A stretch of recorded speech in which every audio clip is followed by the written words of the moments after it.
there, artists. Have you ever found yourself frustrated that your Posca Marker art is not turning out the way that you want? Well, you're not alone. To tell you the truth, most artists struggle to create that polished, perfect look. So don't worry, I have a solution for you. Welcome to the Posca Marker Crash Course. I'm Anderson Bluu, and today I'm going to share with you guys my secrets to painting with Posca markers that will have your artwork look flawless to the naked eye. Whether you're a beginner or you have some experience, these tips are designed to help you paint with little to no mistakes every single time. I'll walk you through my step-by-step process, and for the first time ever, I'm going to share some of my secret tools that I use so I get the best results. So, if you're ready to transform your Posca Marker art so you can achieve beautiful, jaw-dropping paintings, then stick around because this video is for you. So first up, we have the most important step that will either make or break your painting, and that's to draw your design on a scrap piece of paper. Now, one of the worst things you could do to yourself is to jump into your painting before you have a solid drawing. This is because it just doesn't make any sense for you to spend hours of painting on a design that's going to end up looking wonky because you didn't take the time to get it just right. Now I want to share a few important reasons why I take the time to sketch on a scrap piece of paper. All right, so number one, it allows me to draw my design and I don't have to worry about getting it perfect on the first try. So for me, it's pretty rare I get my design just right on the first go around. It's more like the third or fourth try. And by the way, this also applies to most professional artists. Number two, there are a few things that you do not want on your paper when it comes time to paint. So things like smudges from your eraser or your pencil really make your life difficult when it's time to color. And why does this make it difficult? So this is because the paint can blend into these smudges and have your colors looking pretty gross, or at least just not as intended. So if you want to create a painting that looks its best, I highly suggest you do it on a clean piece of paper. And in this video, I'm going to be using my Benji the cat mascot, dressed as one of my favorite video game characters, Scorpion from Mortal Kombat. All right. So how do you draw with little to no mistakes? Well, this leads me to my next step, which, just heads up, is a controversial one, and that's to trace your drawing. All right, so let's get this out the way. So is tracing your artwork a bad thing?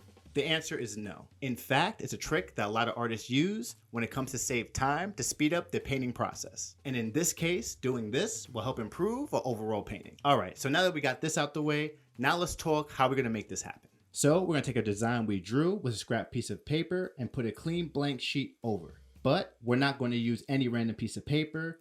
This time, we're going to do it on Posca-friendly paper. Now, why is it important that we use Posca-friendly paper? All right, for starters, Posca markers contain acrylic paint. So if it's used with any thin paper or any paper that's not meant to hold paint, there's a good chance it's just going to bleed through the paper. So secondly, the tips of Posca markers are pretty rough. And if you use it with paper that has a rough surface, there's a good chance it's going to tear the paper. So this leaves the question, what's the best paper to use?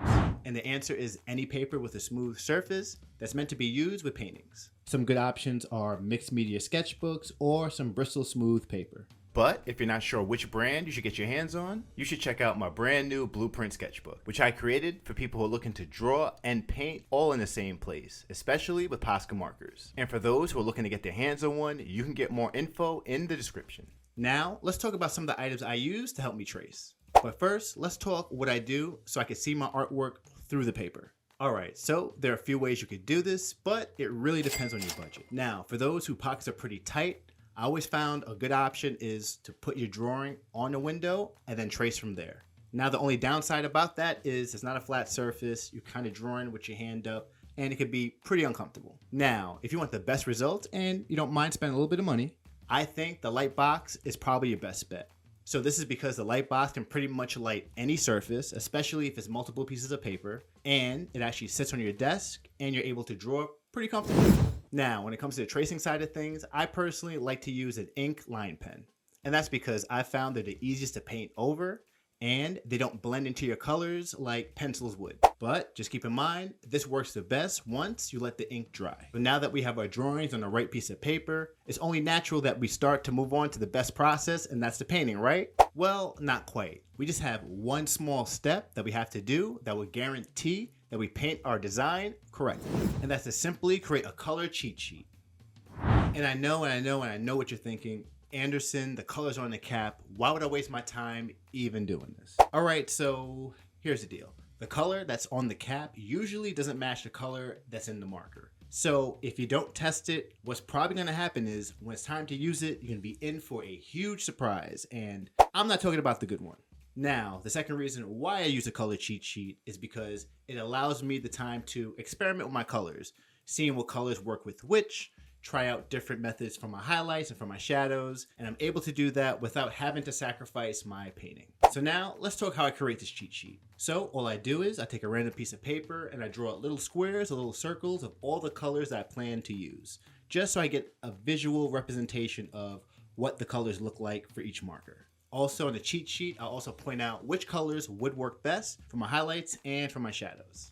So just to recap, now that we have our sketch on the right piece of paper, and we should have a cheat sheet with all the colors that we know we're going to use, now it's time to jump into the fun part. So now for the next few steps, I'm going to show you what I do to bring my painting to life. And just a heads up, I'm sure somebody's probably screaming this into the computer.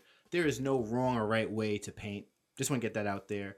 But what I'm showing you is my method that I found that works the best for me. Every single time it's time for me to paint in one of my drawings. So first, we're going to start out with painting our base layer. So I do this by painting in a light, slow, back and forth motion. This allows me to cover as much space without worrying about tearing my paper. I also do this by painting each color one at a time. I do this to ensure I paint in everything evenly, and I don't move on to the next color until the first color is dry. And one of the main reasons why I do this, because it helps to avoid me smudging my hand into wet paint.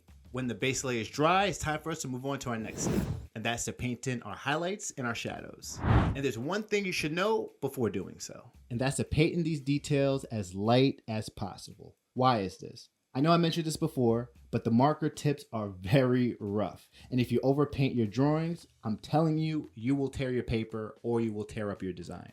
So when it's time to do your highlights and your shadows, the best thing you could do is to take your time and color in a small fluid motion. And just a heads up, this same method applies anytime you're painting over areas that are already covered. And that's because more areas that you overpaint, the higher chances you have of tearing up your paper. Once we're done painting our details, it's time to move on to the next step. And that's to paint in our line work. And when it comes to this step, there are a few markers that I like to use. Once it comes to small details, I personally like to use the Posca line marker. When it comes to small details, I personally like to use the PC1MR. It's great for me having to draw any small details. However, if I need to cover large spaces, I like to use the medium-sized Posca line marker, which is the PC5M. But honestly, it all depends the size of your artwork. So at the end of the day, I would just say use your best judgment. Now, when it comes to painting, I found it best to take your time when drawing your line work. And this is because the marker dries really quick. However, if you make a mistake, you can always just paint over your line work. It's no big deal. So now it's time to take a look at the final painting. We followed all my steps, so now let's take a look and see how the design came out.